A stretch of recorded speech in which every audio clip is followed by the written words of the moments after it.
ఇబ్బందిగా ఉందా, మీ మొగుడు కొడుతున్నాడా అని అడిగిన మగాళ్ళమా మనం?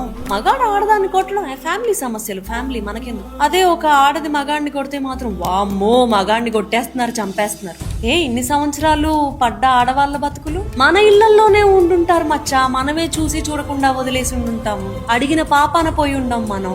ఏమ్మా ఇబ్బందిగా ఉందా, మీ మొగుడు కొడుతున్నాడా అని అడిగిన మగాళ్ళమా మనం? వాళ్ళ సమస్యలు మనకెందుకులే అని మొహం తిప్పుకొని వచ్చిన వాళ్ళమే మనం. 700 and something ఆడవాళ్ళు చంపేశారు భర్తలని. మగవాళ్ళు చంపేసిన ఆడవాళ్ళ లెక్కలేవి వేలల్లో ఉన్నాయి కదా, వాటి గురించి ఎందుకు మాట్లాడట్లేదు మనం? ఎవరి సైడ్ తీసుకుంటావు మచ్చా నువ్వు? ఎవరి సైడ్ తీసుకోవాలనుకుంటున్నావు? ఆడవాళ్ళు చంపేసిన మగవాళ్ళ సైడ్ నువ్వు తీసుకోవాలి అని అనుకుని కాల్ తీసుకోవాలి అనుకుంటున్నావు. మరి మగవాళ్ళు చంపేసిన ఆడవాళ్ళ పరిస్థితి అలవాటైపోయిందా? రోజు న్యూస్ లో చూసి, రోజు టీవీలో చూసి, పేపర్ లో చదివి అలవాటైపోయింది. 100 మందిలో 90 మంది ఆడవాళ్ళకి అది జరుగుతుంటే పట్టించుకొని మనకు 100 మందిలో 10 మందికి ఇవి జరుగుతుంటే పట్టించుకునే అర్హత కూడా లేదు. ఇవి పట్టించుకోవాలంటే ముందు అవి పట్టించుకోండి, సరిగ్గా పట్టించుకోండి, సరిగ్గా సేఫ్టీ ప్రొవైడ్ చేయండి, సరిగ్గా ప్రశ్నించండి అబ్బా. ఒక్కసారి సరిగ్గా ప్రశ్నించండి.